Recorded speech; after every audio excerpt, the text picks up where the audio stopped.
जानते हैं मूषक जी, जन्मदिन का सबसे बड़ा लाभ ये है कि इस दिन माँ के भोजन में विशेष प्रेम झलकता है।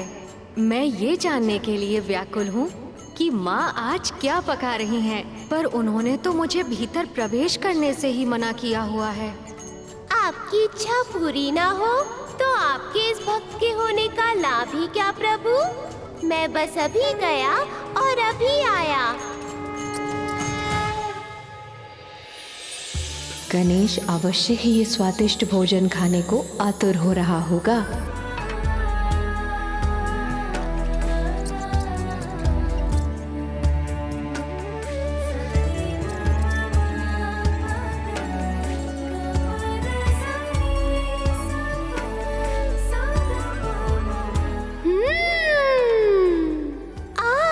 सुगंध तो बहुत लुभावनी है। देखना पड़ेगा कि क्या बना है और कैसा बना है। मूषक, अभी यहाँ तुम्हारी आवश्यकता नहीं है। चलो बाहर चलो। ये मूषक जी अभी तक आए क्यों नहीं? कहाँ रह गए? गणेश जी भ्राता। तुम्हारा गुप्तचर तो पकड़ा गया। माँ ने तुम्हारे भोजन के लिए क्या क्या तैयारी की है, ये सब समय से पहले जानने में आनंद ही क्या है। और वैसे भी धैर्य तो तुम्हें रखना ही पड़ेगा, क्योंकि जब तक सभी अतिथि नहीं आ जाते उत्सव आरंभ नहीं होगा। वो तो मैं जानता हूँ भ्राता, पर स्वयं पर नियंत्रण कैसे रखूं? माँ को इतनी तैयारियां करते देखकर मेरा मन प्रफुल्लित हो गया है और उस कारण और भी तीव्र भूख लग रही है। प्रभु, अंदर से बहुत ही स्वादिष्ट सुगंध आ रही थी। मैं स्वयं को रोक ही नहीं पा रहा था। तुम्हारा जन्मदिन केवल कैलाश पर्वत पे ही नहीं, पृथ्वी लोक के कोने कोने में बनाया जाएगा गणेश। जब तक यहाँ की तैयारियां पूर्ण नहीं हो जाती, तुम वहां का भ्रमण क्यों नहीं कराते? अरे वाह, ये तो बहुत उत्तम सुझाव है पिताश्री। चलिए मूषक जी। जी प्रभु।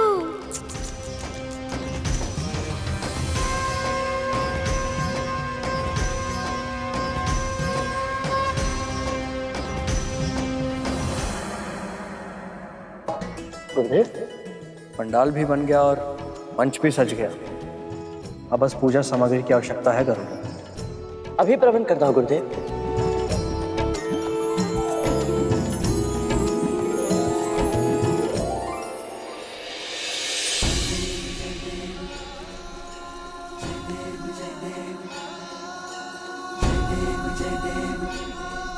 कितनी शुभतापूर्ण आरंभ हो रहा है हमारे इस नए जीवन का। प्रभु गणेश की पूजा से अब हमारे जीवन के सारे विघ्न दूर हो जाएंगे।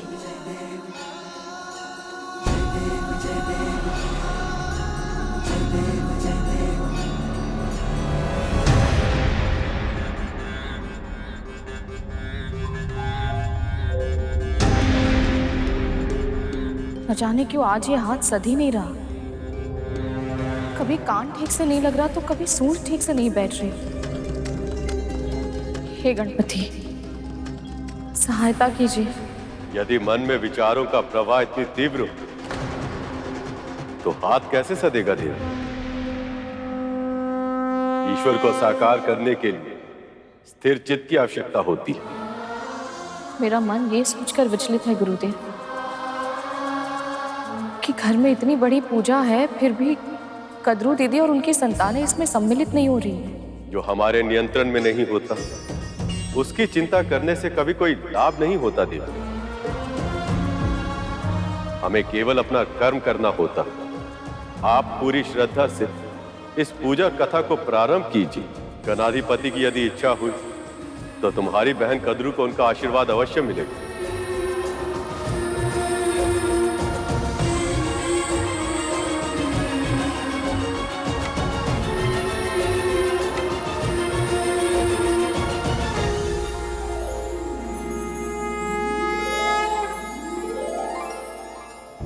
जैसे तुमने मेरी भक्त देवी बिंता के साथ छल करके उन्हें अपनी दासी बनाया था, वैसे ही मैंने भी लीला करके इन्हें मुक्त करवाया है। तुम और तुम्हारे पुत्र अमृत की एक बूंद तो क्या, उसकी आभा के भी योग्य नहीं। आज नहीं तो कल अपने कर्मों का परिणाम भोगना ही पड़ता है। आज से गरुड़ जैसे मांसाहारी पक्षियों के लिए नाग भी स्वाभाविक आहार होगा।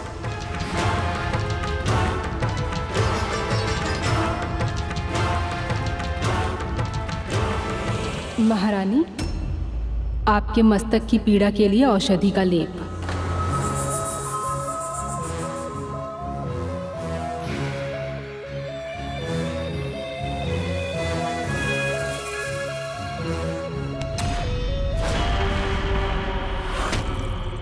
कैसा लेप बनाया तूने? हाँ? इतना अधिक कपूर डाल दिया कि मेरे नेत्र जलने लग गए। और ये किस तीव्र गति से तू दबा रही थी? मेरा मस्तिष्क फट गया। कभी विंता को देखा है? दबाते ही सारी पीड़ा दूर हो जाती थी। और तू है कि? क्षमा कीजिएगा महारानी, पर मैं महारानी विंता नहीं। मैं चाहूं तो भी उनके जैसी नहीं बन सकती।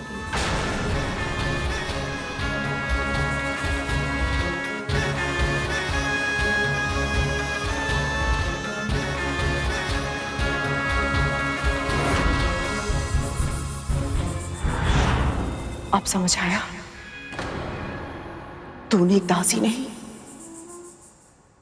अपनी बहन को खोया है। कितनी बार तुझे समझाया जो तू कर रही है वो अनुचित है कद्रू, किंतु फिर भी तूने मेरी एक बार भी नहीं सुनी। तूने वही किया जो तेरे मन ने कहा।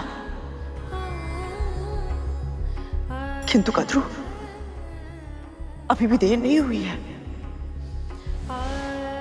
विंता से क्षमा मांग ली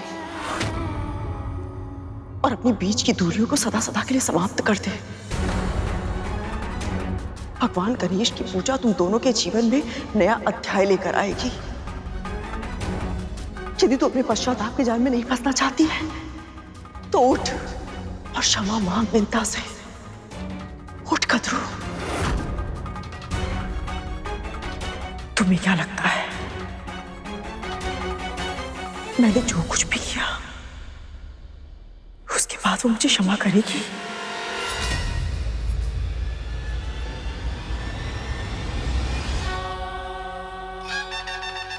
ये ध्वनि कैसी है? लंबोदर भगवान गणाधिपति गणेश की जय। प्रभु गणेश की जय। लंबोदर भगवान गणाधिपति गणेश की जय। लंबोदर भगवान गणाधिपति गणेश की जय। संकट है जब कोई आयो, महिमा से अपनी प्रभु ने बचायो। लंबोदर लंबोदर लंबोदर लंबोदर हे विघ्न हरता बुद्धि विधाता, जय जय गजानन हे सिद्धिदाता। लंबोदर लंबोदर हे विघ्न हरता बुद्धि विधाता, जय जय गजानन हे सिद्धिदाता। लंबोदर लंबोदर और विद्या के तुम ही हो दाता, है ज्ञान भंडार तुम में समाता। प्रेम से जाप प्रभु का है गाता, मोह माया से है। समय हो गया है महारानी, आइए देख। विघ्न हरता बुद्धि विधाता, जय जय गजानन हे सिद्धिदाता।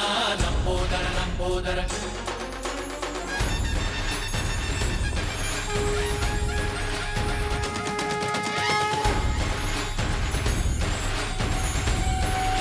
लंबोदर भगवान गणाधिपति गणेश की जय। मंगलमूर्ति देव गणेशा, सर्वप्रथम ध्यावे तुझे ही हमेशा। पादपूर्ण मोदक के भोग लगावे, मनवांछित फल भक्त तुमसे है पावे। देवी, माँ गौरी के प्रतीक रूप में इस नारियल को वस्त्र और हल्दी कुमकुम लगा के यहाँ आसीन कीजिए। मंगल करो जग का हे मंगलकारी। लंबोदर लंबोदर मंगल मूर्ति देवा गणेशा, सर्वप्रथम ध्यावे तुम्हें ही हमेशा। लंबोदर लंबोदर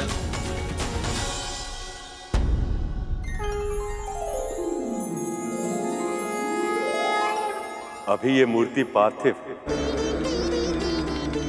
मिट्टी से बनी और मिट्टी के समान है।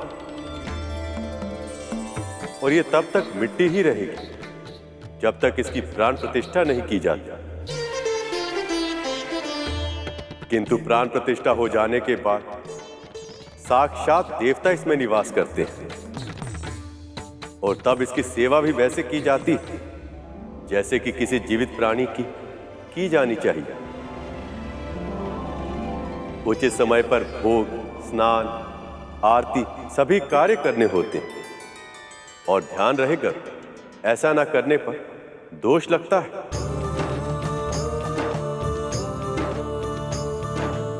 भगवान की सेवा करना तो परम सौभाग्य की बात है गुरुदेव। अब और प्रतीक्षा करना कठिन है। कृपया शीघ्र ही प्राण प्रतिष्ठा कर दीजिए।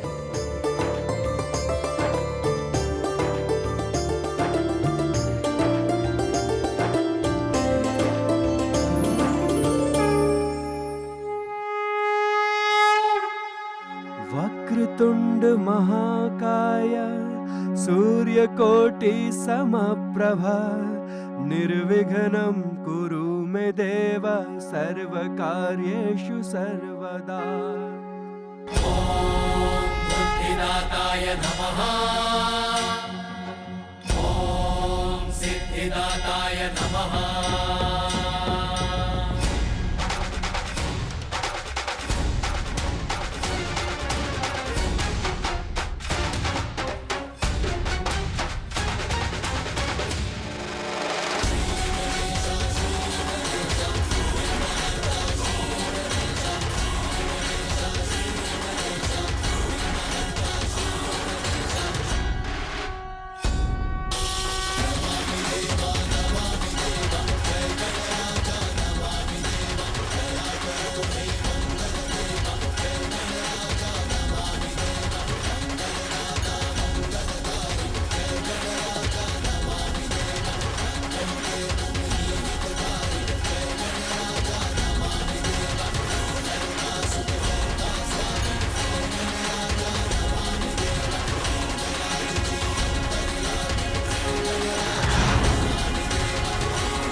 आप देख रही हैं देवी,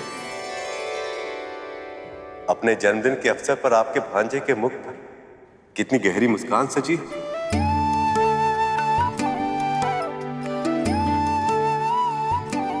मुस्कुराहट गहरी अवश्य है और साथ ही अर्थपूर्ण भी। और इसका क्या कारण है, ये रहस्य तो गणेश स्वयं ही बताएंगे। भगवान की मुस्कुराहट का एक ही रहस्य होता है मामी श्री, भक्तों की प्रसन्नता।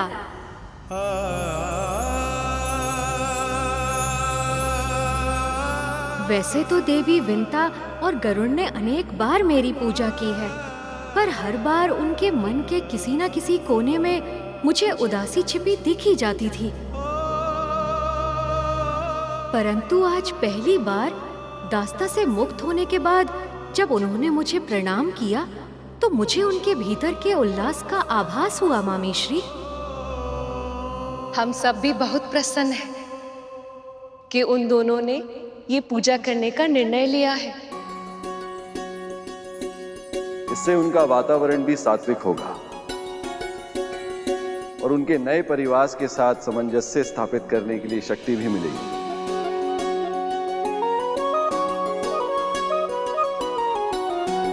हे गणाधिपति, हम सभी की ओर से जन्मदिन की बहुत बहुत बधाई स्वीकार कीजिए। इतने समय से असुरों का शासन होने के कारण न केवल देवलोक में बल्कि पृथ्वी लोक में भी उदासी छाई हुई थी, पर अब गणपति का जन्मदिन मनाकर सभी स्थानों पर प्रसन्नता छाएगी। शुभ का आगमन होगा और सभी विघ्न बाधाएं अपने आप दूर हो जाएंगे। अभिषेक संपन्न हुआ।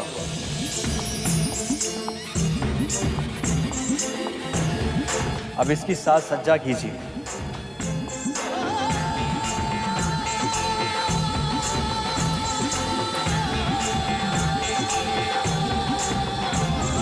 जय गणेश जय गणेश जय गणेश देवा, जय गणेश जय गणेश जय गणेश देवा, माता जाकी पार्वती पिता महादेवा, माता जाकी पार्वती पिता महादेवा। पुत्र, ये तुम्हारे लिए।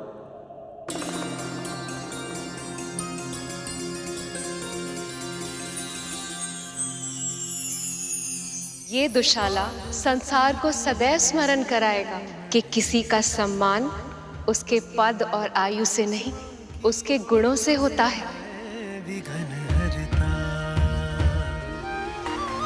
अद्भुत बालक परमा प्रेम लुटाती, प्रथम देवता जग में उसे बनाती, हाँ प्रथम देवता जग। समृद्धि का प्रतीक अपनी मामी का ये उपहार स्वीकार करो गणेश।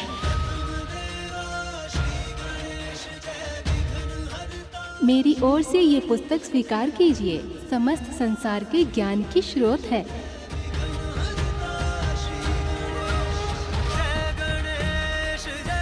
गणाधिपति, मैं सभी देवताओं की ओर से ये फूल और ये मोदक आपको अर्पित करना चाहता हूँ।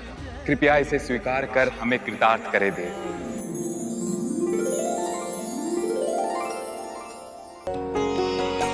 जय गणेश जय गणेश जय गणेश देवा, माता जाकी पार्वती पिता। ये ध्वनि, ये समाप्त क्यों नहीं होती? गणेश देवा, माता जाकी पार्वती पिता महादेवा। लंबोदर भगवान गणाधिपति गणेश की जय। ये ले गणेश तेरे प्रिय मोदक। क्या हुआ?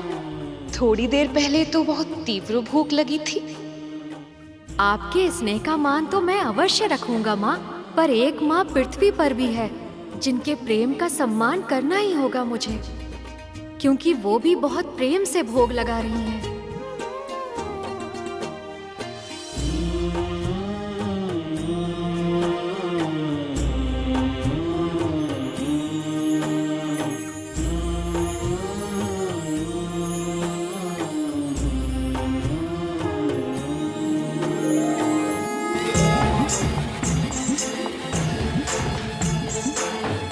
गणाधिपति ने आपका निमंत्रण स्वीकार कर लिया है देव।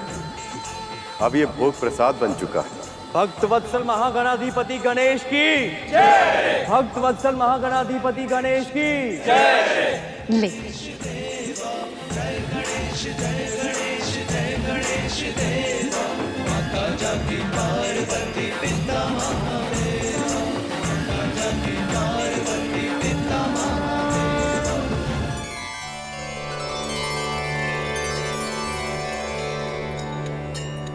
लीजिए गुरुदेव, सबसे पहले प्रसाद आप लीजिए।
इतने वर्षों में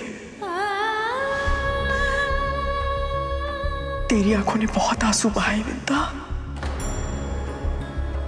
अब अपने सारे आंसू मुझे दे दे। अंततः देवी कद्रू को अपनी भूल की अनुभूति हो ही गई और उन्हें अपने किए पर ग्लानि भी है। ऐसा मत कहिए दीदी, जो हुआ है वो प्रभु की इच्छा से ही हुआ है और आगे जो होगा प्रभु की इच्छा से ही होगा। आप जानती हैं दीदी, इस जगत में उनकी इच्छा के बिना एक पत्ता भी नहीं हिलता, इसलिए बीती हुई बातों का बुरा मानकर स्वयं को कष्ट मत दीजिए। तुझसे और गरुड़ से क्षमा पाए बिना मेरे लिए ऐसा करना संभव नहीं होगा विद्या।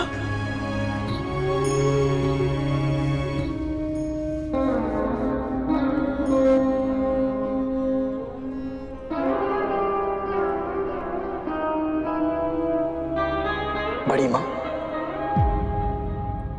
माँ ने तो आपको कभी दोषी नहीं माना। और रहा प्रश्न मेरा, आप मेरी बड़ी माँ हैं। यदि भावनाओं में बहकर मैंने आपके हृदय को चोट पहुंचाई है, आपको कष्ट दिया है, तो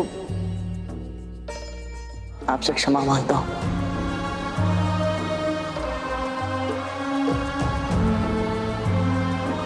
मैंने तेरे साथ इतना बुरा किया, रक्त संबंध की लाज नहीं रखी, तुझे अपना दास बनाया, अत्याचार किए,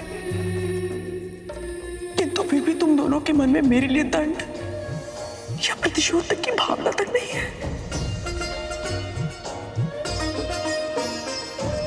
आप जानती हैं ऐसा क्यों हुआ देवी कद्रू? क्योंकि जिन भक्तों के मन में भक्ति स्थान बना लेती तो किसी भी प्रकार के तामसिक विचार उनके मन में अपना स्थान नहीं बना पाते।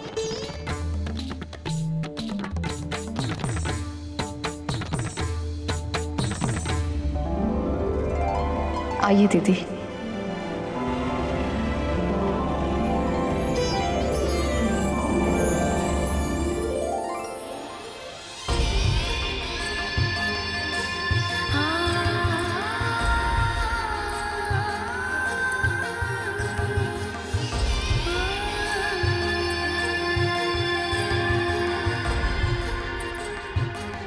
विंता के महल में गणेश के प्रवेश करते दो बहनों का बिगड़ा रिश्ता पुनः सुधर गया।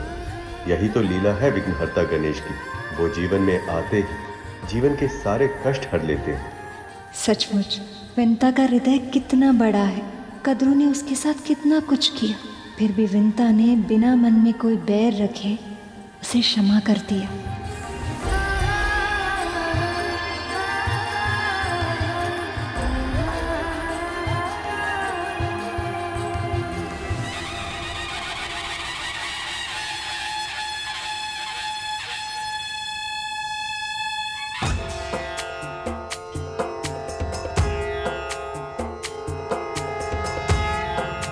बड़ी माँ, अब आप निश्चिंत हो जाइए और हमारे साथ स्वयं प्रभु विष्णु के अंश अवतार गुरुदेव नर और गुरुदेव नारायण से प्रभु गणेश के जन्म और उनकी महानता की कथा सुने।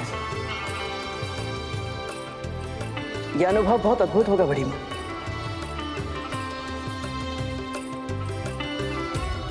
प्रभु, सुना आपने? स्वयं नर नारायण अर्थात भैया विष्णु के अंश अवतार मेरे पुत्र की कथा कह रहे हैं। सच मामाश्री, इससे उत्तम उपहार और कुछ हो ही नहीं सकता था।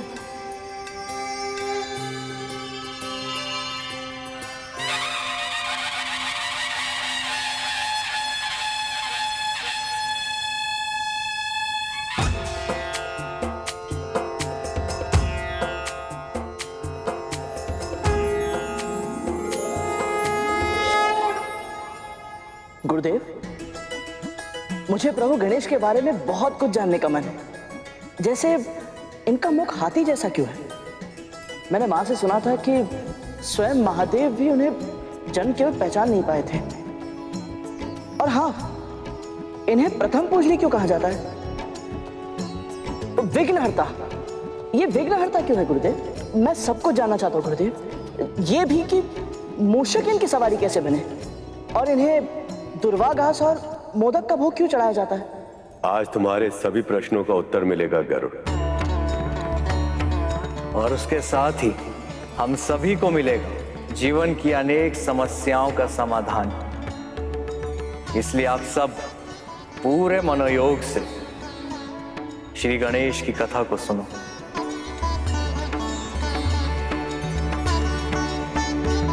वास्तविकता में गणेश महागणपति अर्थात पर ब्रह्म शक्ति, जिससे समस्त संसार का संचालन होता है, हर युग में जन्म लेते हैं।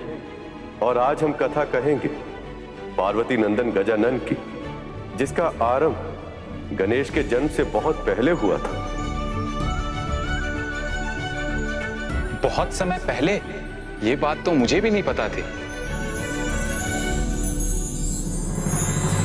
समय को विभिन्न कल्पों में बांटा गया है। इस सृष्टि में अनेकों ब्रह्मांड हैं।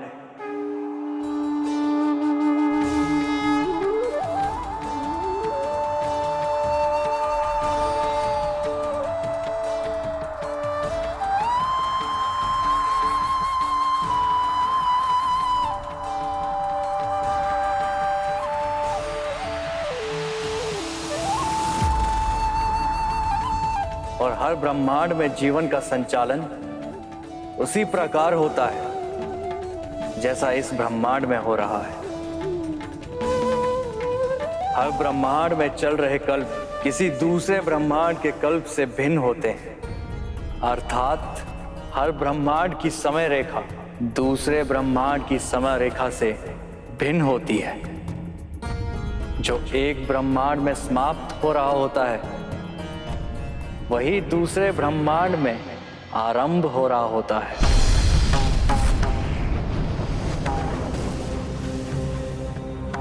ऐसे ही एक समय की बात है।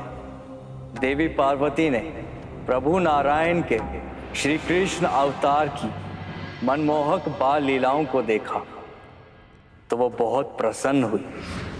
उस नटखट नन्हे बालक के कौतुक, उसकी क्रीड़ाओं ने देवी पार्वती के मन में मातृत्व के भाव को जागृत कर दिया था। अद्भुत बालक परमा प्रेम लुटाती, प्रथम देवता जग में उसे बनाती। पार्वती, आप ये वस्त्र किसके लिए तैयार कर रही हैं? अपने पुत्र के लिए प्रभु, और किसके लिए? परंतु कार्तिकेय तो योद्धा है, कवच के स्थान पे ये झबला कैसे पहनेगा वो? कार्तिकेय का तो जन्म ही योद्धा के रूप में हुआ था प्रभु। उसके बाल्यावस्था का आनंद तो मैं कभी ले ही नहीं पाई। पर जब माँ देवकी और यशोदा मैया को कृष्ण जन्म के बाद उनके बचपन का आनंद लेते देखा तो मेरे भी मन में एक इच्छा जागृत हो गई है प्रभु। मैं भैया विष्णु के अवतार कृष्ण जैसा ही एक बालक चाहती हूँ, जिसे मैं गोद में खिला सकूं। मैं उसके लिए लोरियां गाना चाहती हूँ प्रभु। ममता के रस में डूबकर उस अद्भुत आनंद का अनुभव करना चाहती हूँ, जिसका सौभाग्य मुझे अब तक नहीं मिला। तब तो आपको पुण्य व्रत रखना होगा देवी। पुण्य व्रत पूर्ण करने से देवी पार्वती को मन चाहे संतान की प्राप्ति हो सकती है। पुण्य व्रत? आप अचानक से उदास क्यों हो गई देवी? जब मैं आपको पति के रूप में पाना चाहती थी, तब मैंने आपके लिए 1 सहस्त्र वर्षों तक तपस्या की थी प्रभु। क्या मुझे पुत्र प्राप्ति के लिए इतनी लंबी प्रतीक्षा करनी होगी महादेव?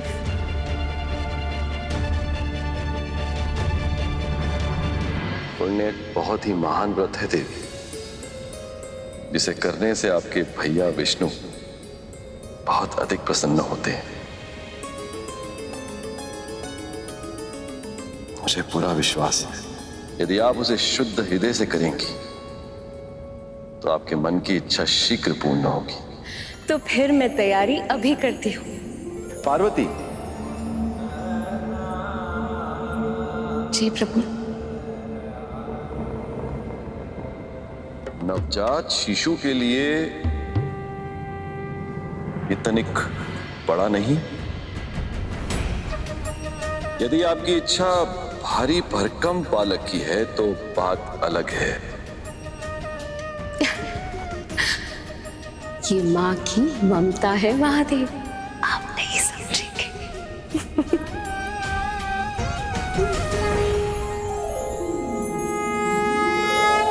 ओम नमः शिवाय। ओम नमः शिवाय। ओम नमः शिवाय। ओम नमः शिवाय। ओम नमः शिवाय।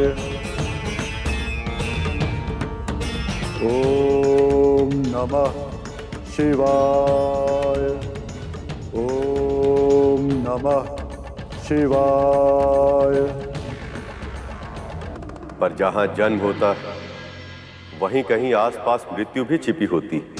हाथ लगा अपने समय की प्रतीक्षा करते हुए पाताल लोक में निवास कर रहे दो असुर भाई जो स्वभाव में बिल्कुल विपरीत थे, अपनी अपनी प्रवृत्ति के अनुसार अपनी स्वार्थ सिद्धि के लिए संसार का विनाश करने की तैयारी कर रहे थे।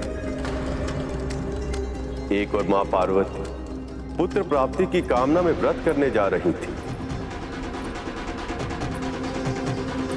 और दूसरी ओर गजमुखासुर और गजासुर महादेव की घनघोर तपस्या कर रहे थे। ओम नमः शिवाय। ओम नमः शिवाय। सुखी और संतुष्ट जीवन जीने के लिए जितनी सांसारिक आवश्यकता होती है उससे कहीं अधिक समृद्ध थे दोनों असुर। गजमुखासुर को गंदी मिट्टी या कीचड़ में रहना और घोंगे जैसे प्राणियों को खाना अति प्रिय था, जबकि गजासुर को स्वर्ण से बहुत अधिक प्रेम थे। पर अपनी इच्छा अनुसार सब कुछ पाने के बाद वो दोनों संतुष्ट नहीं थे, क्योंकि वो अपनी तुलना इंद्र और अन्य देवताओं से करते रहते, स्वर्ग पर शासन करना चाहते थे। पर अपने प्रयासों में निरंतर पराजित होने के बाद उन्होंने महादेव को प्रसन्न करने का निश्चय किया।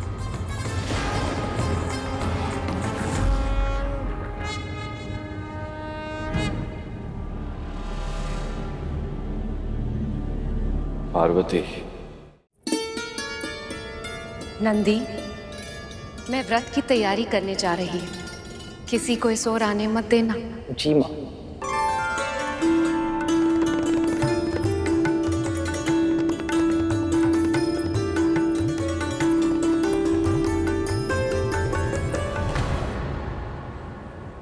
ओम नमो नारायणाय।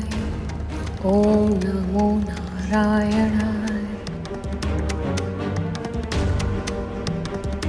ये तो प्रभु हैं और वो इसी ओर आ रहे हैं। माता ने किसी को भी भीतर प्रवेश करने से रोकने का आदेश दिया था, किंतु मैं प्रभु को कैसे रोक सकता हूँ?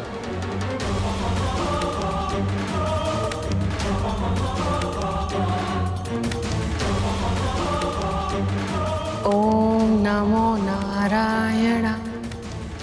ओम नमो नारायण। पार्वती, देवी पार्वती,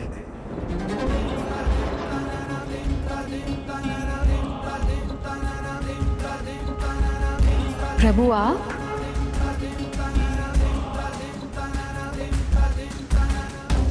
देवी पार्वती,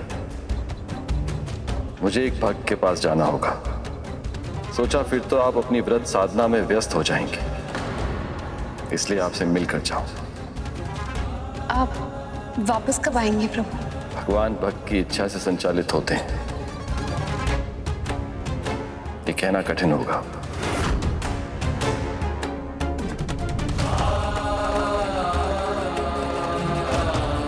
जब मेरी पूजा समाप्त होगी तो महादेव मेरे साथ नहीं होंगे, ऐसे में मुझे पुत्र कैसे प्राप्त होगा? नंदी, नंदी, मैंने मना किया था ना कि किसी को आने मत देना। फिर तुमने महादेव को अंदर क्यों आने दिया? माँ, मैं महादेव को कैसे मना कर सकता था? वो तो मेरे स्वामी हैं। महादेव नंदी के स्वामी हैं, सभी शिवगणों के स्वामी, इनके आराध्य, इनके अपने। तो फिर इस कैलाश पर कोई ऐसा भी तो होना चाहिए जो मेरा हो, मेरा अपना, जो केवल मेरी आज्ञा का पालन करे। उस समय देवी पार्वती को पता ही नहीं था कि उनकी ये इच्छा उनके पुत्र के प्राणों को संकट में डाल देगी।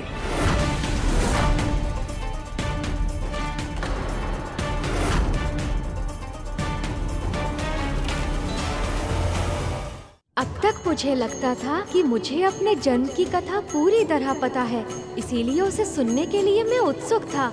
पर अब ये नई बातें कहकर इन्होंने मेरी उत्सुकता को और भी अधिक जागृत कर दिया है। ये कथा तो मैं भी जानना चाहता हूँ माँ।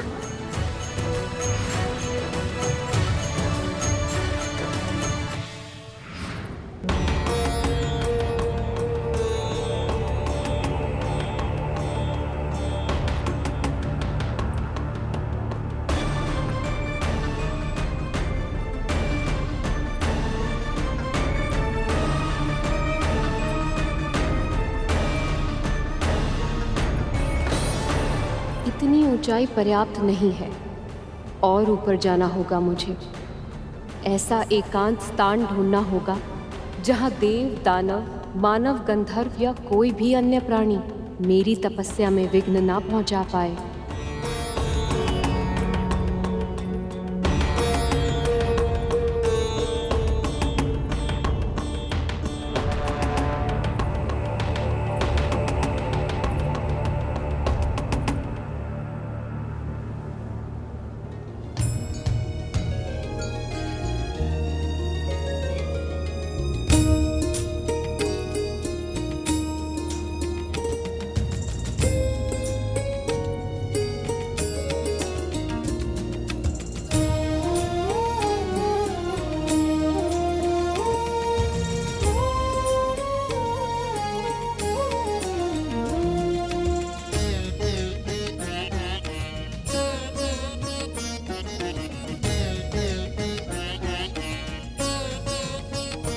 ओम नमो नारायणाय।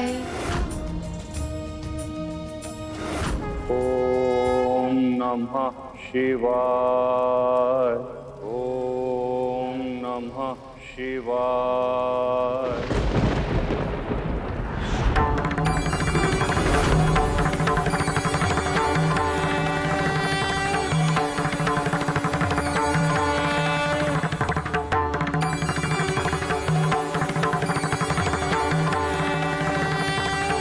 प्रणाम महादेव। तुम्हारी तपस्या से मैं प्रसन्न हूं गजमुखासुर। मांगो, क्या वर चाहिए तुम्हें? अमरता के अतिरिक्त कुछ भी मांग सकते हो तुम।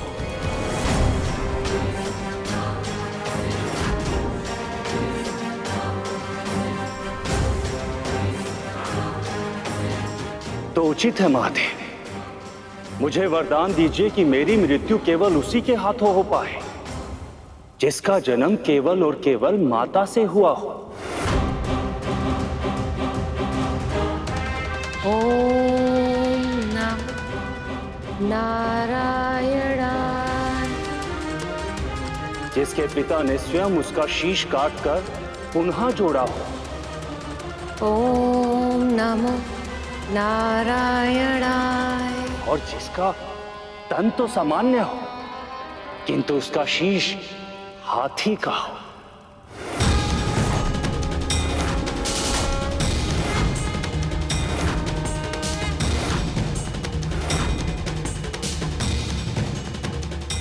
ऐसा कोई प्राणी ना तो कभी जन्मा है और ना कभी जन्मेगा, अर्थात मैं सदा सदा के लिए अमर हो जाऊंगा।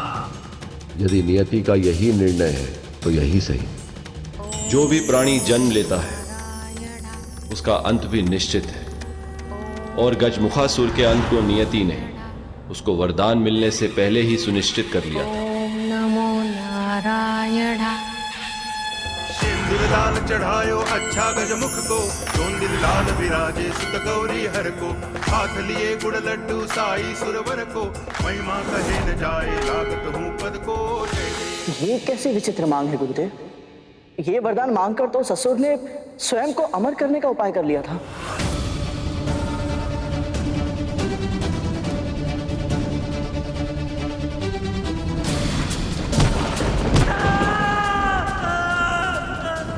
मैंने भूलवश अपने पुत्र का डिंग फोड़ा था। मेरी उस भूल का दंड अरुण आज तक भोग रहा है। माता पिता जब ना चाहते हुए भी अपनी संतानों को कष्ट दे बैठते हैं, उसकी पीड़ा कितनी अधिक होती है ये मैं समझ सकती हूँ। तो फिर ये उन असुरों की कैसी भक्ति थी जो अपने ही भगवान को इतना बड़ा कष्ट दे रही थी?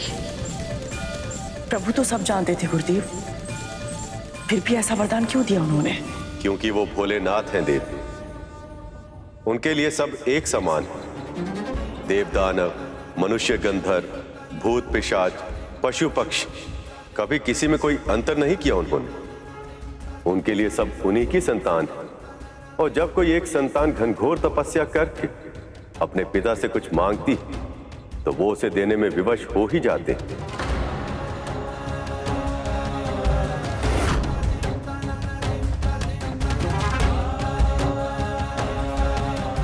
मौन क्यों है महादेव? वरदान दीजिए। तुम्हारी ये इच्छा उचित नहीं है गजमुखासुर।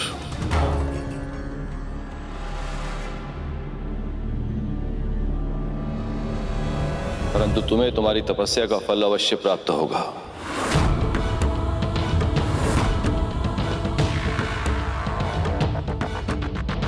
यदि यही तुम्हारी इच्छा है तो मैं इसे अवश्य पूर्ण करूंगा।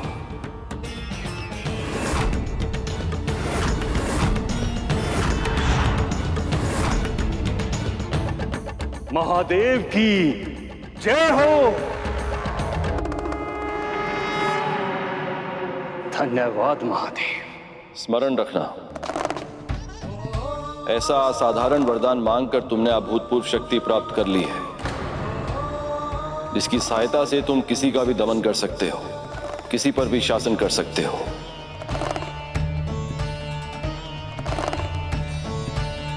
इस क्षमता का अर्थ यह नहीं कि तुम्हें ऐसा ही करना भी होगा। सही अर्थों में शक्तिशाली वो होता है जिसे वरदान से प्राप्त हुई शक्ति के उपयोग की ना तो आवश्यकता हो और ना ही इच्छा। इसलिए मेरा सुझाव यही है गजमुखासुर, इस शक्ति का उपयोग उसी स्थिति में करना जब प्रश्न तुम्हारी आत्मरक्षा का हो और संकट तुम्हारे प्राणों का हो।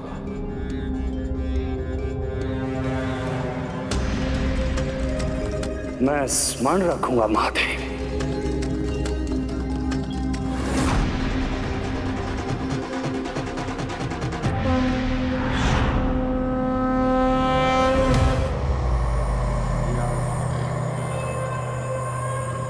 एक बार मेरे भाई की तपस्या भी पूर्ण हो जाए, तत्पश्चात उस इंद्र से उसका स्वर्ग छीन लेंगे हम।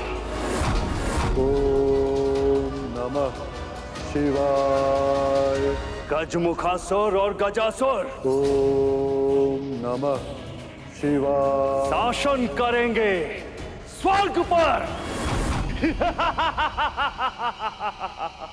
ओम नमः शिवाय। ओम नमः शिवाय। ओम नमः शिवाय। महादेव गजमुखासुर को वरदान देने के बाद जब कैलाश लौटे तो उन्हें पता चला मां पार्वती तपस्या करने के लिए कैलाश से दूर चली गई ताकि उनकी तपस्या में कोई बाधा ना आए। ये सुनकर उनके मन का उत्साह फीका पड़ गया। वो जानते थे पुत्र कामना के लिए किए जाने वाले व्रत को पूरा करने में समय लगेगा और देवी पार्वती के बिना महादेव को कैलाश सूना लगने लगा।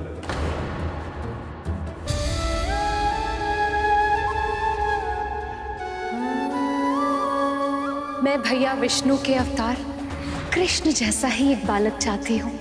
जिसे मैं गोद में खिला सकूं। तब तो आपको पुण्य व्रत रखना होगा देवी। जाने से पहले मैं आपसे मिल के गया था पार्वती।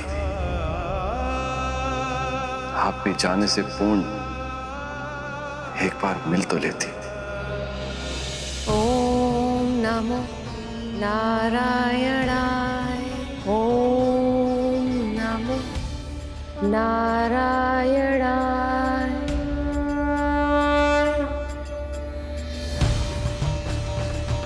ओम नमो नारायणाय।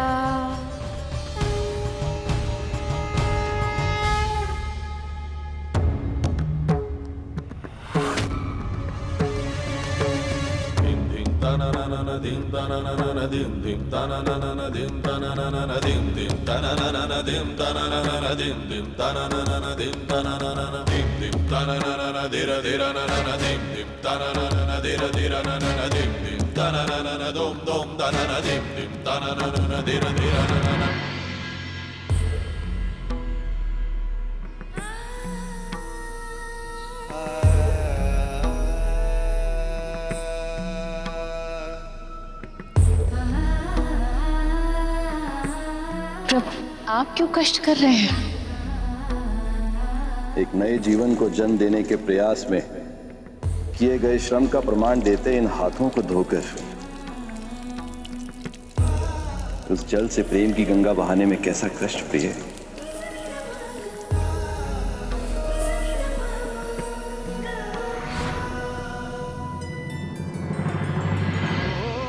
हे प्रिय, आपसे विरह के कारण यह प्रकृति भी उदास है और इसी प्रकार मेरा मन बहुत विचलित हो रहा है।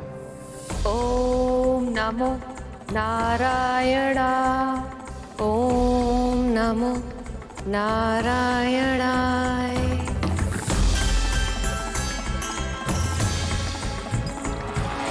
प्रभु, भोजन प्रभु।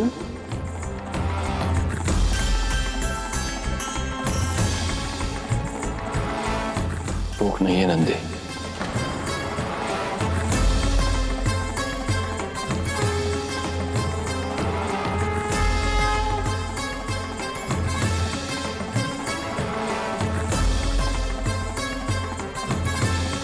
ओम नमो नारायणाय। ओम नमो नारायणाय।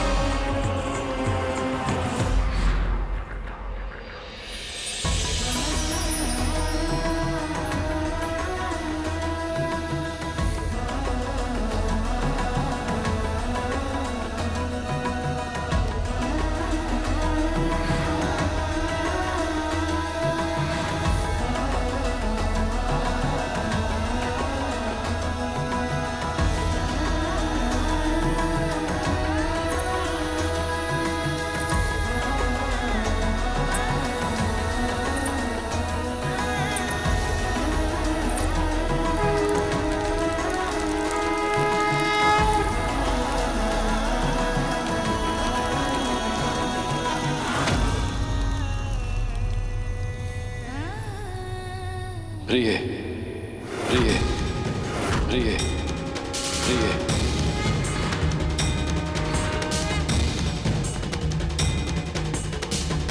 ओम नमो नारायणाय।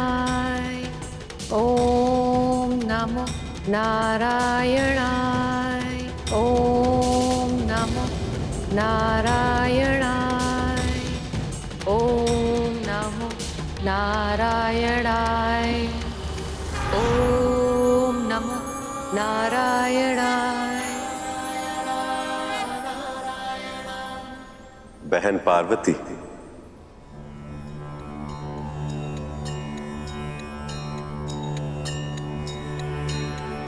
प्रणाम भैया।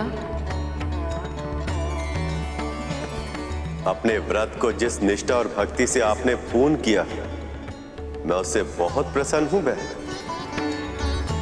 कहिए, आपको क्या वरदान चाहिए? मेरे मन की इच्छा तो आप अच्छी तरह से जानते हैं भैया। मैंने जब से आपके कृष्ण अवतार के बाल रूप के दर्शन किए हैं, तब से हर क्षण मैं वैसे ही दुख हरने वाले, सुख की वर्षा करने वाले नटखट पुत्र की कामना करती रहती हूँ। मैं भी ऐसा ही पुत्र चाहती हूँ भैया, जिसकी बाल लीलाएं मन मोह ले, जो ज्ञान गुण का सागर भी हो और मन हर्षाने वाली गागर भी, जिसके दर्शन मात्र से सारी इच्छाएं, सारी मनोकामनाएं पूर्ण हो जाएं। ऐसे वंदनीय पुत्र की मुझे प्राप्ति हो, जिसमें आपके कृष्ण रूप का एक अंश भी हो। यही वरदान चाहती हूँ भैया। ये इच्छा केवल आपके लिए ही नहीं, मेरे लिए भी सुखकारी होगी बहन। बहुत शीघ्र आपको मनवांछित संतान होगी।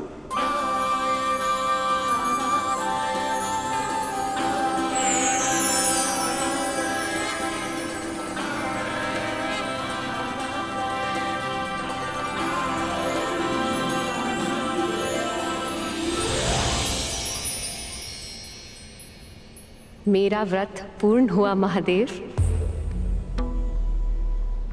अब हमें ऐसा पुत्र प्राप्त होगा जो हमारे जीवन को अंतहीन प्रसन्नता से भर देगा। मुझे आभास है प्रभु, मेरे बिना आपने इतने समय तक विरह के क्षण कैसे काटे होंगे, पर अब मैं आपके पास आ रही हूँ प्रभु। बहुत शीघ्र आपके दर्शन करूंगी मैं।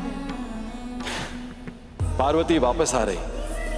नंदी, सुना तुमने? आज बहुत समय बाद मैं इतना प्रसन्न हुआ हूं। देवी पार्वती कैलाश वापस आ रही। और यही नहीं, एक और शुभ समाचार भी है। देवी पार्वती का व्रत सफल हुआ। अब शीघ्र ही सखा विष्णु के काना अवतार जैसा एक बहुत ही नटखट, बहुत ही मनोहर शिशु कैलाश पर्वत पे भी खिलेगा। प्रभु, आपको बहुत बहुत बधाई। मुझे इन सभी शिवगणों को, समस्त कैलाश को, समस्त विश्व को बहुत बहुत बधाई। मुझे स्मरण है प्रभु, जब मैंने श्री कृष्ण के बाल रूप के दर्शन किए थे, वो कितने मनमोहक लग रहे थे। मेरा तो मन था कि उन्हें अपनी पीठ पर बिठाकर पूरा दिन यहां से वहां घुमाता रहूं।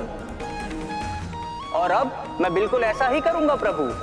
मैं उस नन्हे बालक के साथ बहुत खेलूंगा, उसके लिए गाना भी गाऊंगा, बिल्कुल ऐसे ही आनंद मग्न होके उसके साथ नृत्य भी करूंगा।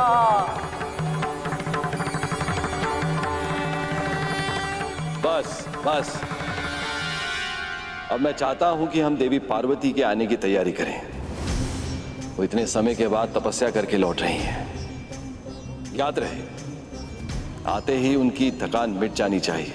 आप निश्चिंत रहिए प्रभु, माँ के स्नान, भोजन, विश्राम, हर आवश्यकता का प्रबंध मैं पहले से ही करके रखूंगा। तुम सब चलो मेरे साथ।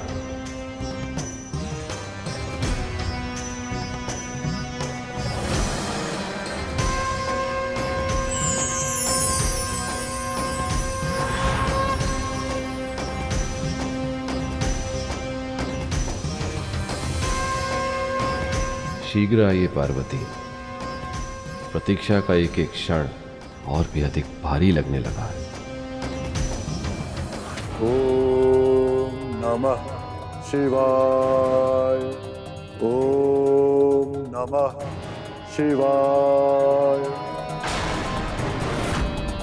ओम नमः शिवाय।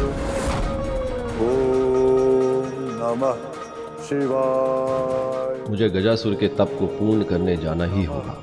शिवाय। ओम नमः शिवाय। ओम नमः शिवाय। ओम नमः शिवाय। ओम नमः शिवाय। ओम नमः शिवाय। क्या कारण है संसार में इस विनाश का? शिवाय। ओम नमः। ये गजासुर का तप और तीव्र होता जा रहा है। सृष्टि में विकट परिस्थितियां उत्पन्न कर रहा है। ओम नमः शिवाय। हे नारायण, ये कैसा अनर्थ है? महादेव का ये कौन भक्त है जिसके तप के प्रभाव में सारे संसार में त्राही त्राही मची हुई है। ओम नमः शिवाय। ओम नमः शिवाय। प्रभु, ये तो बहुत प्रसन्नता का अवसर है, किंतु आपके मुख पर चिंता की छाया क्यों प्रभु? गजासुर का तप पूरा हो गया है नंदी, मुझे उसे दर्शन देने जाना होगा।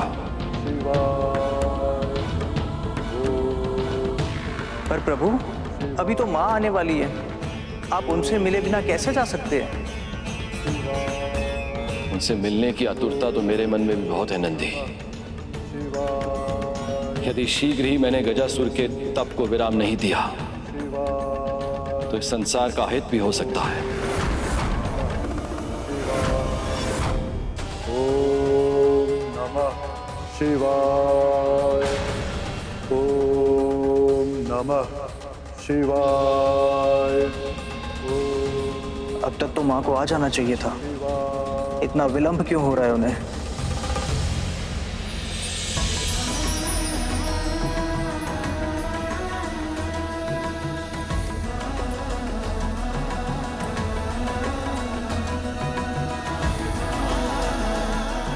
महादेव को ये फूल बहुत पसंद है, उनके लिए ले जाती हूँ। उन्हें देखकर वो प्रसन्न हो जाएंगे। ओम नमः शिवाय।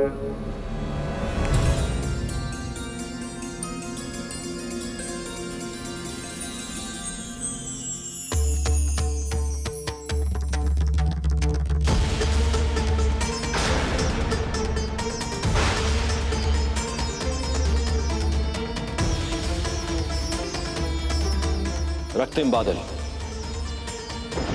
इसका अर्थ है मुझे शीघ्रता करनी होगी, अन्यथा पूरी सृष्टि विपदा में भी गिर सकती है। ओम नमः शिवाय। ओम नमः शिवाय। ओम नमः शिवाय।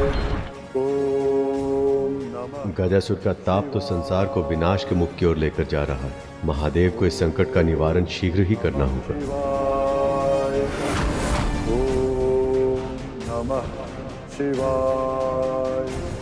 गजासुर का तप निरंतर और तीव्र होता जा रहा है। शिवाय। ओम नमः शिवाय।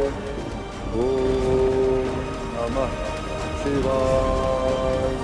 ओम नमः शिवाय। इस सृष्टि के हर प्राणी की तरह वो भी मेरी ही संतान है।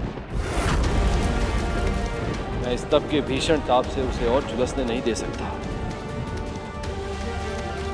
अर्थात मुझे जाना ही होगा।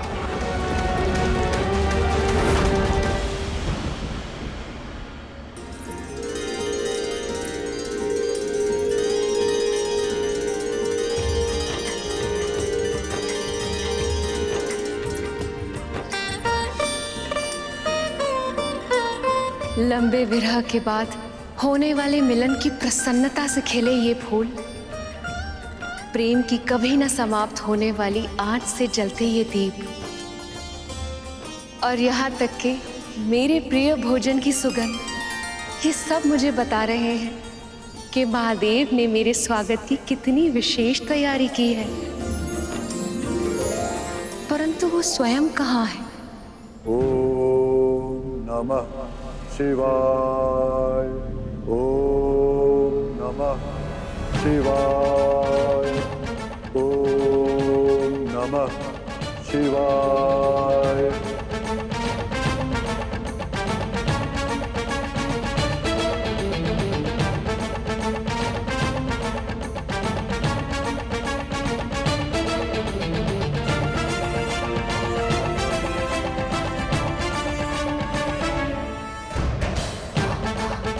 शिव पार्वती एक दूसरे को मिल नहीं पाए, क्योंकि उन्हें ज्ञात नहीं कि ये विरह बहुत ही लंबा होने वाला है।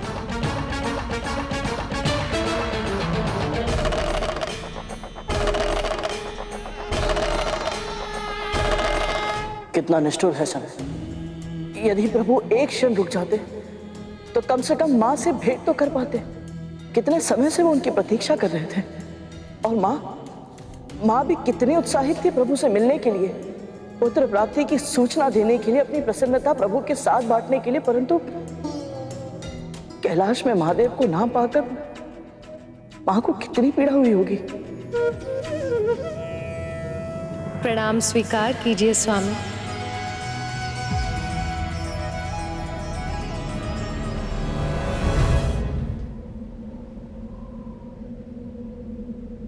ये कैसी लीला रच रहे हैं आप। कैलाश का कण कण मुझे बता रहा कि आप मेरी प्रतीक्षा में व्याकुल थे, परंतु अब जब मैं यहाँ आ गई तो आप मुझे अपने दर्शन नहीं दे। ऐसा क्यों प्रभु? कहाँ हैं आप? यहाँ देवी पार्वती प्रभु महादेव से मिलने की प्रतीक्षा कर रही थी और उधर गजासुर ने अपने भाई के साथ महादेव से वरदान लेने का प्रण किया था। चाहे कुछ भी क्यों ना हो जाए, महादेव को वहां से जाने मत देना। महादेव तो भोले, वो हमारी बात मान लेंगे, किंतु विष्णु वो बहुत चालाक है। यदि उसे पता चला तो वो हमारी योजना को भी असफल कर सकता है। उसने पहले भी हमारे साथ छल किया था। हो सकता है कि महादेव एक बार लौट जाए तो उन्हें पुनः पकड़ने का अवसर मिलना असंभव हो जाए। इसीलिए किसी भी मूल्य पर उन्हें अपने उदर में बसने के लिए विवश करना होगा गजासुर। और यदि तुमने ऐसा किया तो तुम अमर हो जाओगे और हम दोनों भाई संसार के सबसे शक्तिशाली असुर बन जाएंगे और तीनों लोकों का शासन हमारी मुट्ठी में होगा। नंदी, महादेव कहाँ है? कैसे बताएं माता को कि प्रभु भक्त को दर्शन देने गए हैं। नमः शिवाय। ओम नमः शिवाय। ओम नमः शिवाय। ओम नमः शिवाय। ये रक्तम आकाश, ये तीव्र वेग से चलती आ रही, ये तो अशुभ के संकेत। ओम नमः शिवाय। ओम नमः शिवाय।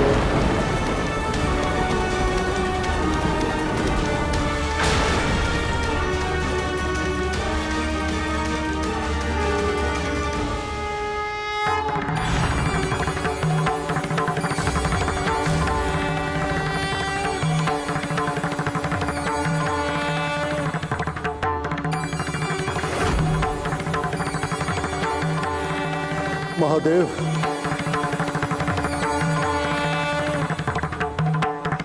प्रणाम महादेव। तुम्हारी तपस्या पूर्ण हुई गजासुर। अमरता के अतिरिक्त जो मांगना है मांगो वरदान में। मुझे आपसे 2 वरदान चाहिए महादेव। पहला तो ये कि मेरे तन से निरंतर ऐसी अग्नि निकलती रहे जिसके कारण कोई भी देवी देवता, सुर, गंधर्व, मानव, दानव, ऋषि मुनि कोई भी मुझे छू तक ना पाए।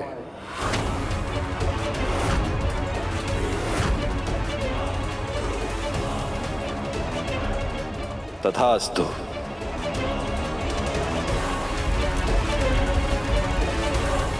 और मेरी दूसरी इच्छा यह है महादेव कि आप मेरे उदर में निवास करें।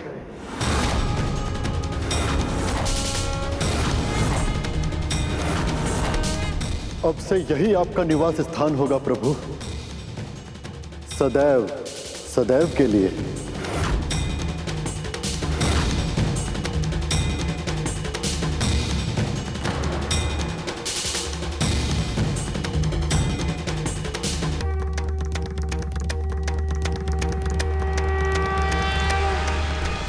उसने ऐसा वरदान मांगने के बारे में सोचा भी कैसे गुरुदेव? ये संपूर्ण सृष्टि महादेव के उदर में बसती है, इसीलिए तो माँ पार्वती ने हलाहल को प्रभु के कंठ के नीचे जाने से पहले ही रोक दिया था। यदि प्रभु ही किसी के उदर में चले गए तो इस सृष्टि का तो सर्वनाश हो जाएगा। महादेव ने भी गजासुर को यही समझाने का प्रयास किया, परंतु विनाश के समय बुद्धि साथ छोड़ देती है गरुड़। तो क्या वो असुर महादेव के मना करने के बाद भी नहीं माना? फिर क्या हुआ गुरुदेव? व्रत वो अनुष्ठान है गरुड़ जिसके माध्यम से भक्त भगवान को भी बांध देता है। जब ऋषि सूर्य के उदय होने से पहले अर्घ देने का अनुष्ठान करते हैं तो सूर्य देव को भी अपनी परिक्रमा पूरी करके ठीक समय पे उनके सामने प्रकट होना ही पड़ता है। यही नियम है। इसी अनुशासन से संसार का संतुलन सदा है। गजासुर की इच्छा अनुचित अवश्य थी, पर तपस्या की शक्ति से बंधे महादेव उसे अस्वीकार नहीं कर सकते थे। पर हां, उन्होंने गजासुर से एक विनती अवश्य की थी। यदि यही तुम्हारी इच्छा है गजासुर, तो मैं उसे अवश्य पूर्ण करूंगा, परंतु तुम्हें मुझे समय देना होगा। बड़ी तपस्या के बाद आज देवी पार्वती कैलाश लौट रही है और मुझे वहां ना पाकर वो अत्यंत व्याकुल हो जाएंगे। सत्य तो यह है कि मैं भी उनसे मिलना चाहता हूं।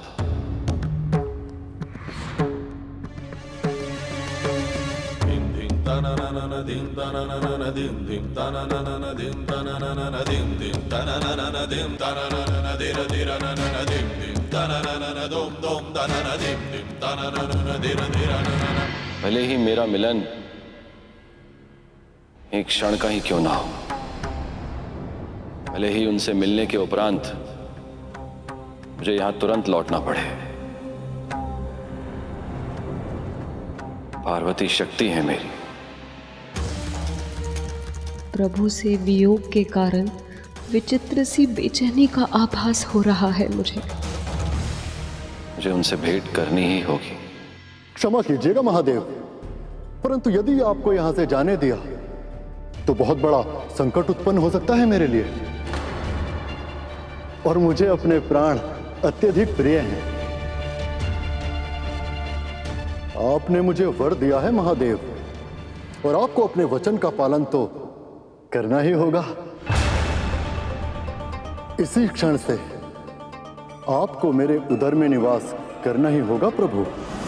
गजासुर की मांग सुनकर समस्त संसार में त्राही त्राही मच गई। सब यही सोच रहे थे कि यदि महादेव ने गजासुर की मांग पूरी कर दी तो पार्वती से शिव का मिलन कैसे हो पाएगा। जब मैं आपको पति के रूप में पाना चाहती थी, तब मैंने आपके लिए 1 सहस्त्र वर्षों तक तपस्या की थी प्रभु। क्या मुझे पुत्र प्राप्ति के लिए इतनी लंबी प्रतीक्षा करनी होगी महादेव? मुझे क्षमा करना पार्वती, मुझे क्षमा करना पार्वती, मुझे क्षमा करना पार्वती, मुझे क्षमा करना पार्वती। कुछ बहुत ही अनुचित होने वाला है, बहुत ही भयंकर, बहुत ही विनाशकारी।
नंदी जी, माता को ये क्या हो रहा है?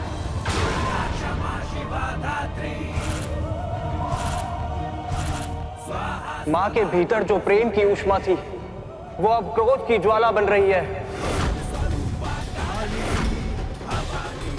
माँ अपना रौद्र अवतार, दुर्गा अवतार ले रही है।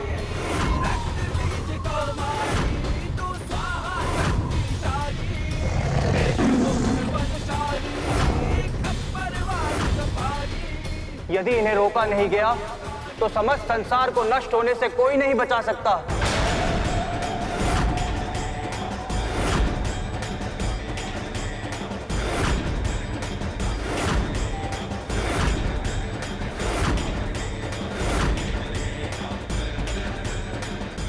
ब्रह्मा, विष्णु प्रकट हो।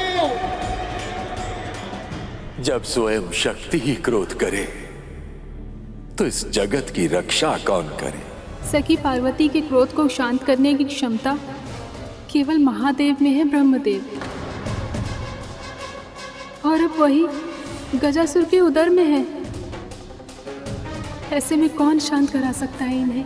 मैं नहीं जानता मैं इन्हें शांत कैसे करूंगा।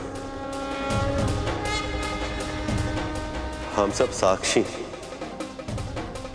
जब महादेव को देवी पार्वती का विरह सहना पड़ा था तो सभी प्राणी त्राही त्राही कर उठे थे। ऐसा तांडव हुआ था कि ये संसार विनाश के द्वार पर आ खड़ा था।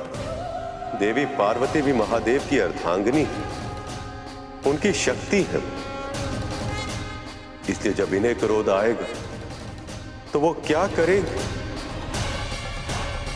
ये मैं भी नहीं जानता।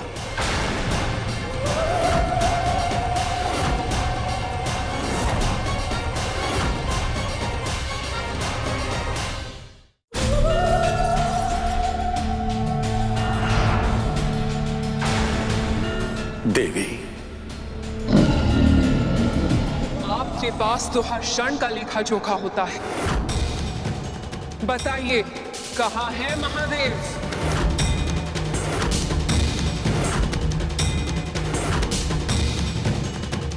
गजासुर ने भोलेनाथ से वरदान मांगकर उन्हें विवश कर दिया है देवी, और लिंग रूप में परिवर्तित करके अपने उदर में बसा लिया है।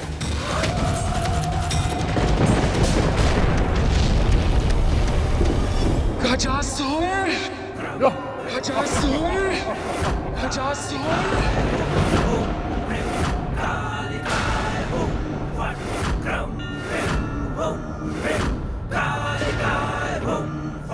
शांत हो जाइए देवी, क्रोध का त्याग कीजिए। इस संसार में सब आपकी ही तो संतानें, उनके बारे में सोचिए देवी। आपके इस रौद्र रूप से सब नष्ट हो जाएगा। शांत हो जाइए। कितने निष्ठुर हैं आप!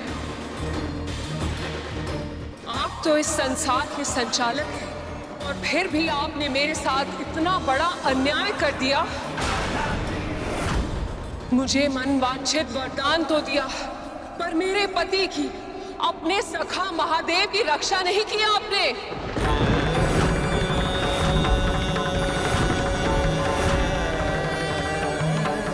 आप अच्छी तरह जानती हैं देवी, भक्त और भगवान के बीच में कोई नहीं आ सकता, मैं भी नहीं। पर भक्ति तो मैंने भी आपकी की थी विष्णु,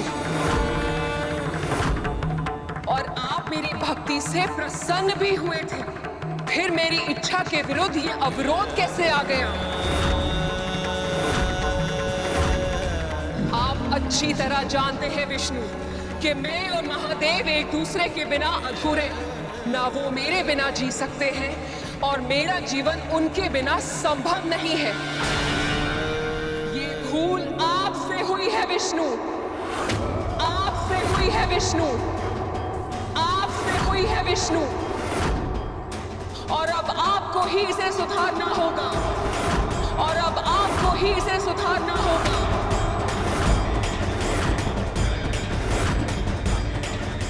महादेव को वापस लेकर आना होगा आपको।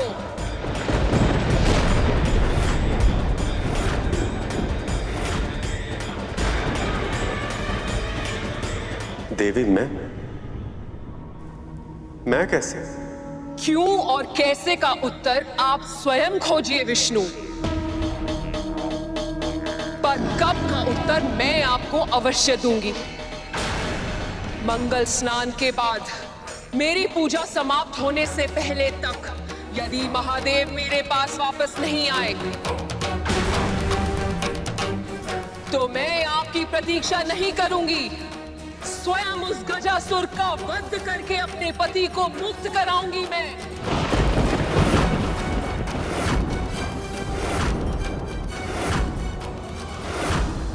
पर स्मरण रखिएगा, यदि मुझे ये करने के लिए विवश होना पड़ा तो समुद्र सूख जाएंगे,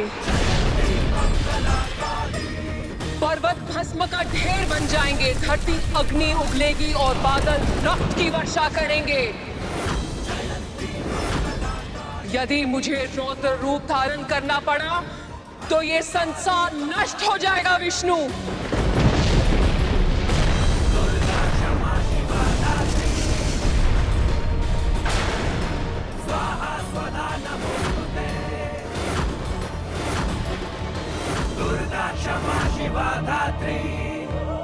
और ये आप भी जानते हैं कि मेरे उस अवतार के क्रोध पर महादेव के अतिरिक्त और कोई नियंत्रण नहीं पा सकता, स्वयं मैं भी नहीं।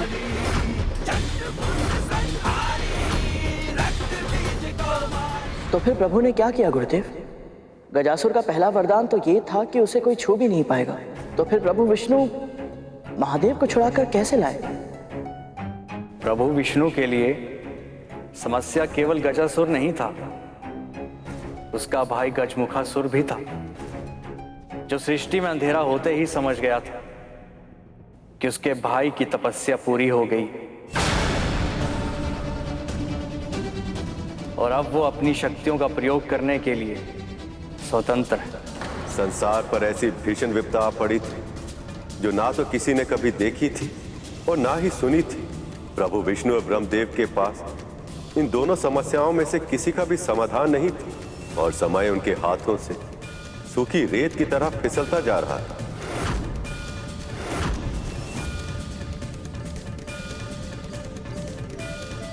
आप चिंता मत कीजिए देवी, प्रभु विष्णु ऐसा ही करेंगे।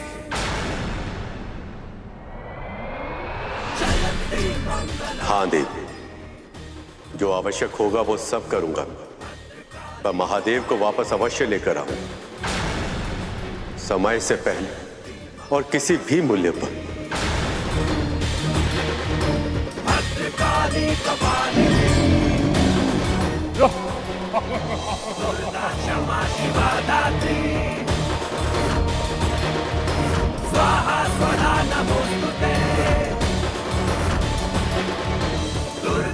देवी पार्वती को मैंने वचन तो दे दिया, किंतु गजासुर को मिले वरदान के कारण उसे हराना असंभव।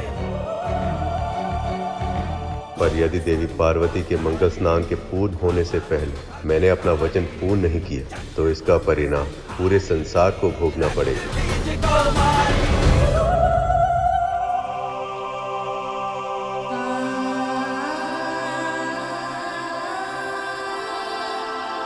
भक्त की पुकार सुनते ही दौड़े चले गए महादेव। मैं मानती हूँ कि तपस्या का मान करना महत्वपूर्ण होता है, परंतु एक पत्नी की प्रेम का सम्मान करना भी तो आवश्यक है। उन्हें आभास था कि मैं आने वाली हूँ, फिर भी एक क्षण नहीं रुक पाए वो, और ना ही किसी ने उन्हें रोका। इस पूरे कैलाश पर ऐसा कोई नहीं है जिसे मेरी भावनाओं की चिंता हो, जिसके लिए मेरी इच्छाओं का मान रखना महत्वपूर्ण हो।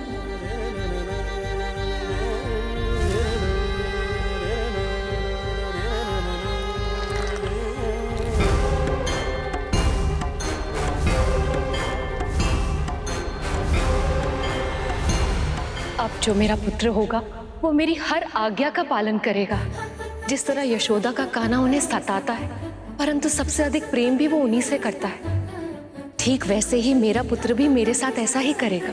मेरे लिए सबसे टकरा जाएगा वो। डांट पड़ने पर कान पकड़कर क्षमा भी मांगेगा, और यदि उसने शरारत की तो उसे भी मैं ओखली से बांधकर दंड दूंगी। नहीं नहीं, मैं ये नहीं कर सकती। मैं उसे इतना बड़ा दंड नहीं दे सकती। कान्हा माखन चुराता है तो यशोदा उसे डांट देती है, परंतु मैं अपने पुत्र को एक से एक उत्तम व्यंजन बनाकर खिलाऊंगी, और तब तक खिलाऊंगी जब तक उसके पेट के साथ साथ उसका मन नहीं भर जाता। अपने पुत्र के मन, मस्तिष्क, यहाँ तक के प्राण वायु को भी मैं स्नेह से भर दूंगी। और ऐसे ममता भरी भावना से मां पार्वती ने गढ़ी थी एक अप्रतिम रचना।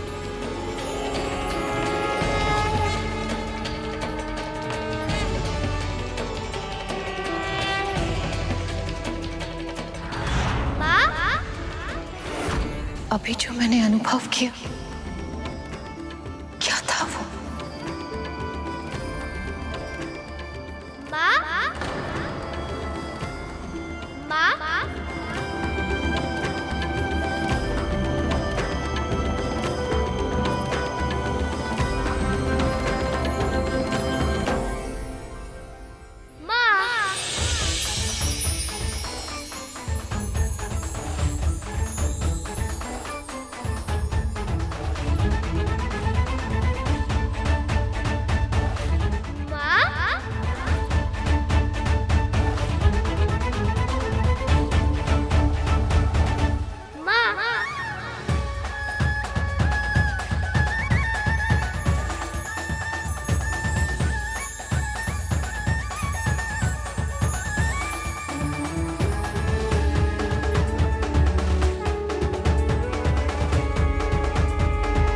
और इस सुंदर बालक को देखकर मां पार्वती ऐसे मोहित हुई कि अपने ही पुत्र को पहचान नहीं पाई।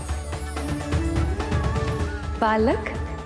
ओहो, तू कौन है? यहाँ आजा।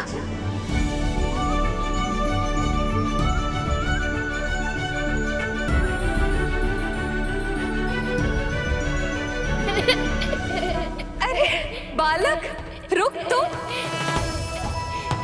अरे बता, तू कौन है तू? अपने नन्हे नन्हे पगों से यूं ठुमक ठुमक के मेरे हृदय में ही प्रवेश कर लिया तूने तो। रुक रुक जा।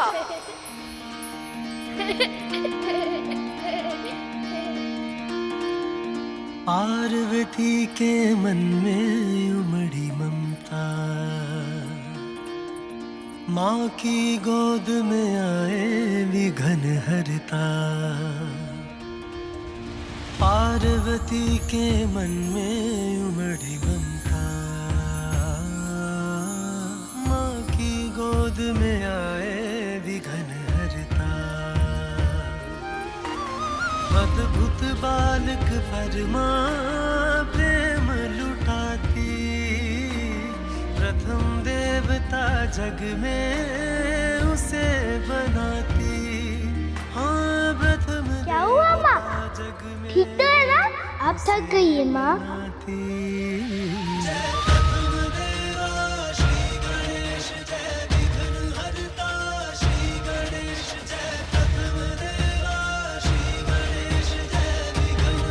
ये लीजिए, जल पीजिए माँ।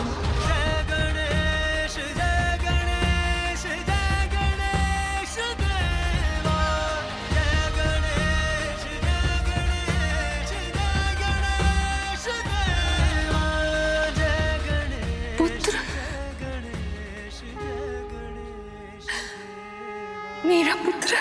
हाँ माँ, मैं आपका ही पुत्र हूँ, आपके हृदय से जन्मा हूँ।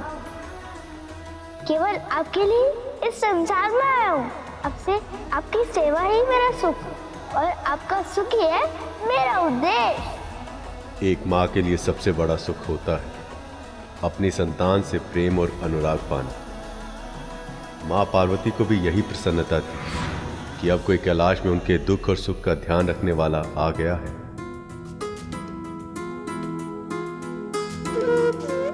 माँ और पुत्र का मिलन तो सदैव ही सुखद होता है, तो फिर आप सभी माँओं की आंखों में आंसुओं का आभास क्यों हो रहा है मुझे?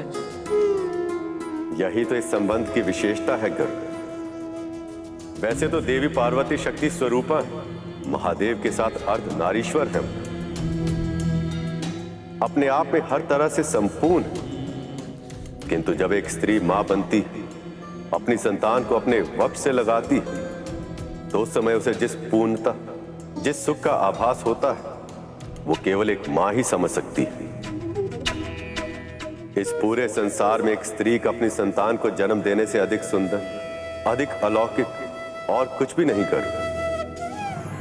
और गणेश तो केवल और केवल देवी पार्वती से ही उत्पन्न हुए थे। पर महादेव का क्या हुआ? वो तो अपने पुत्र के जन्म के समय ही उपस्थित नहीं रह पाए।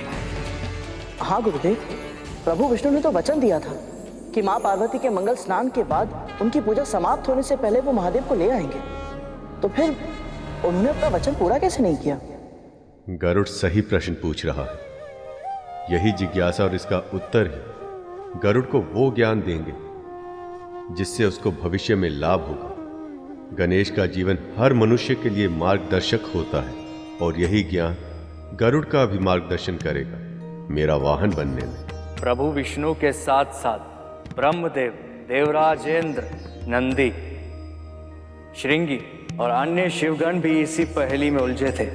जब अपने प्रभु की समस्या का समाधान करने के लिए देव ऋषि नारद वहां आए। नारायण नारायण।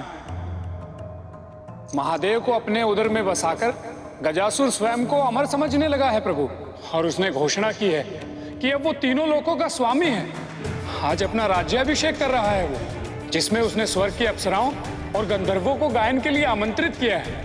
यदि देवराज ने इस आमंत्रण को अस्वीकार कर दिया तो इसे वो अपनी सत्ता की चुनौती समझेगा और कल ही स्वर्ग पर आक्रमण कर देगा। नारायण नारायण। प्रभु, यदि ऐसा हो गया तो स्वर्ग को बचाना असंभव होगा, क्योंकि जब तक उसके उदर में महादेव विद्यमान है उसे हराना संभव ही नहीं है। प्रभु, अब हम क्या करें प्रभु? जिसे आप समस्या समझ रहे हैं देवराज, वही तो अवसर है। यदि गजासुर चाहता है कि कला का प्रदर्शन हो तो अब ऐसा ही होगा।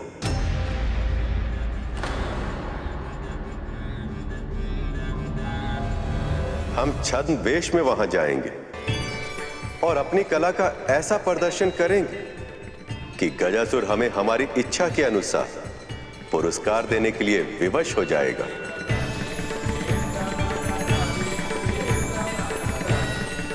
आपकी योजना अद्भुत है, अद्भुत है प्रभु, अद्भुत।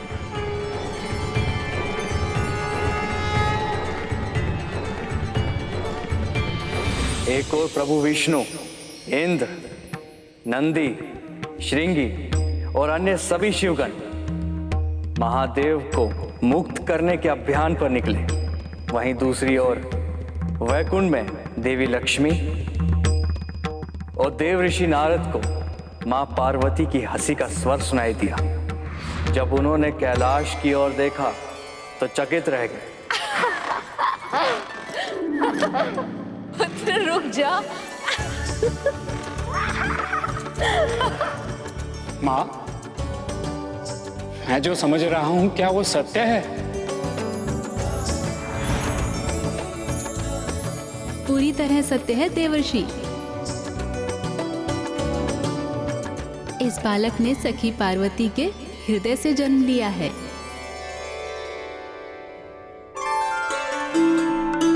और उनकी इच्छा अनुसार ये भी प्रभु नारायण के श्री कृष्ण अवतार की तरह नटखट और मनमोहक है। सत्य सखी, फिर तो इस बालक को मैं निकट से देखूंगी।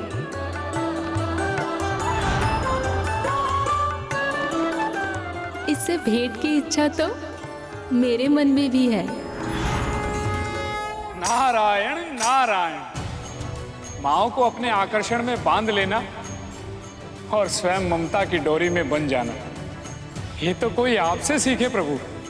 बस कर पुत्र, बस रुक जा, आगे आ। बहुत थक गया होगा ना, चल तेरा हाथ मुंह धुला के तुझे भोजन करा देती हूँ। बहुत भूख लगी होगी ना? पुत्र को भूख लगी है, क्यों उससे पहले माँ को कैसे पता चल जाता है?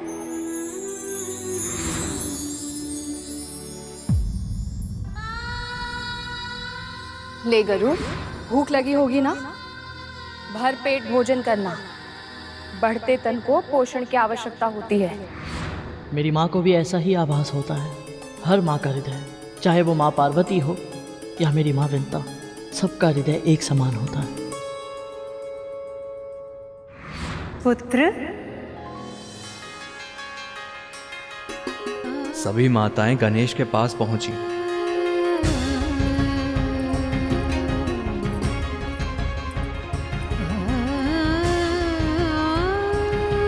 माँ का हृदय पुत्र के उदर से जुड़ा होता है। जब पुत्र को भूख लगती है ना, माँ का हृदय अशांत हो जाता है। फिर माँ को ज्ञात हो जाता है कि पुत्र को भूख लगी है। समझे? बात तो आपने अच्छी कही, पर अब है कौन? अरे पुत्र, ये आपकी प्रिय मामी जी हैं, देवी लक्ष्मी। प्रणाम करो। प्रणाम मामी जी। सदा समृद्ध रहो।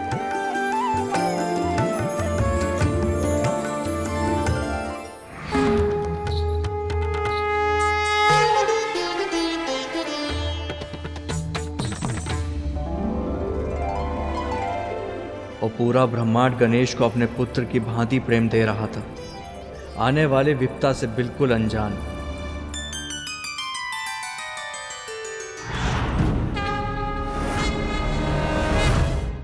आप सब कौन है? हम तुम्हारी माँ। आओ पुत्र, निकट आओ। आओ पुत्र, हमारे पास आओ।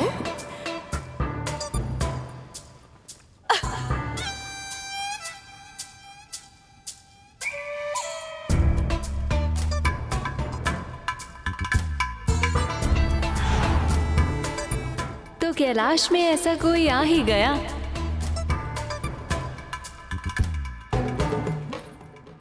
जो महादेव का नहीं, देवी पार्वती का भक्त है।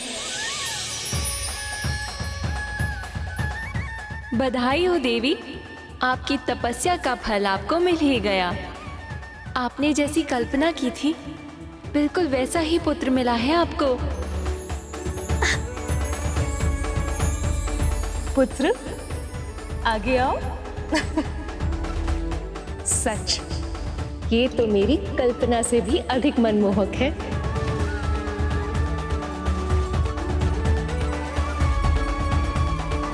उस बालक ने न केवल देवी पार्वती बल्कि सभी माओं का मन मोह लिया।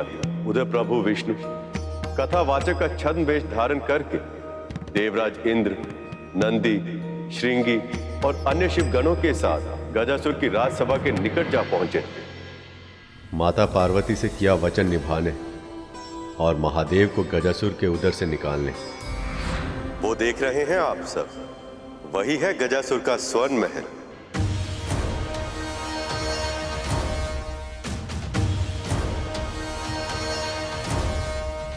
प्रभु, इसकी छटा तो बहुत ही निराली है। हाँ प्रभु, ऐसे स्थान पर हमें प्रवेश कैसे मिलेगा?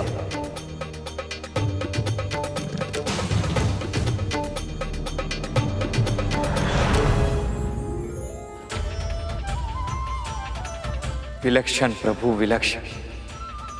ये रूप विलक्षण है। बस अब यही आशा है प्रभु कि जिस कार्य की सिद्धि के लिए ये रूप धारण किया है वो पूरा हो जाए। हम महादेव को निश्चिंत ही मुक्त कराएंगे।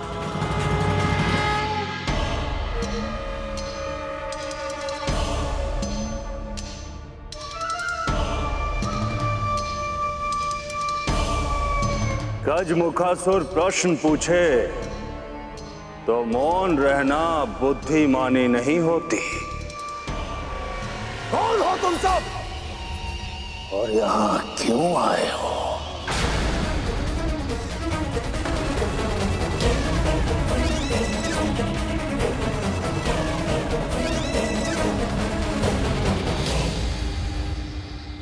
हम महादेव को मुक्त कराने आए, किंतु ये बात तुझ मूर्ख को समझ नहीं आएगी गजासुर। हम सब कथावाचक हैं महाराज। भोले भंडारी महादेव के गुणगान करके अपना जीवन यापन करते हैं। जब हमने सुना कि यहाँ महादेव के सबसे बड़े भक्त का अभिषेक हो रहा है, तो हमें लगा कि यहाँ महादेव की जीवन की कथा, शिव कथा कहने से अधिक सौभाग्य और क्या हो सकता है। जो दिख रहा है वो है नहीं, और जो दिख नहीं रहा वो छुपा हुआ है। तुम सब आए तो एक साथ हो, किंतु तुम एक नहीं हो, अलग अलग हो। तुम सब अलग अलग हो, एक दूसरे से बिल्कुल अलग। कहीं इसने हमें पहचान तो नहीं लिया?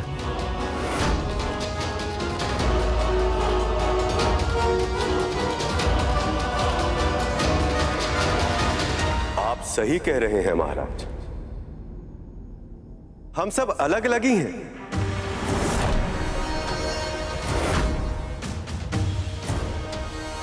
यदि हमें कुछ एक समान है तो वो है महादेव के प्रति हमारा प्रेम, हमारी शिव भक्ति।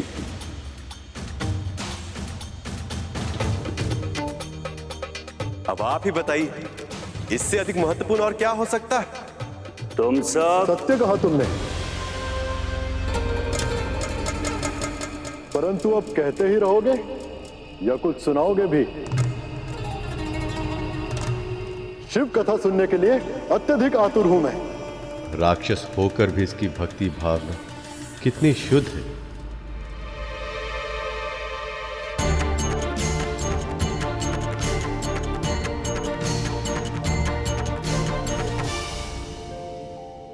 बड़ा विचित्र जग का शासन, बड़ा विचित्र विधान। समाप्त हो जब एक कथा, आरंभ हो दूसरा गान। पर जग की माया में डूबा जो, वो ये देख न पाए। संदेश यही इस कथा का, जो अब ये वाचक सुनाए। पिता दक्ष ने अपमान किया सती पति का, महायज्ञ में नहीं बुलाया, रखा ना आसन पशुपति का। सती स्वामी का देख निरादर, यज्ञ अग्नि में भस्म हुई। पत्नी रक्षा हित दौड़े शिव पर, पल भर की बस देर हुई। होना था जो विनाश हो चुका, प्राण प्रिया थी जा चुकी। खुला रुद्र का नेत्र तीसरा, क्रोधा अग्नि दहक उठी। शिव जो कल्याणकारी है संतुलन के साधक। मृत प्रिया को हाथों में लेकर अब थे विनाश को आतुर। जिस सृष्टि में प्रिया नहीं, वो सृष्टि कैसी कैसा जीवन। अब मृत्यु ही बस सत्य बने, अब हो बस तांडव नर्तन। भगवान विष्णु देवी पार्वती को दिया वचन पूरा करने गजासुर तक पहुंच गए थे, परंतु आगे जो होने वाला था उसका आभास उन्हें नहीं था।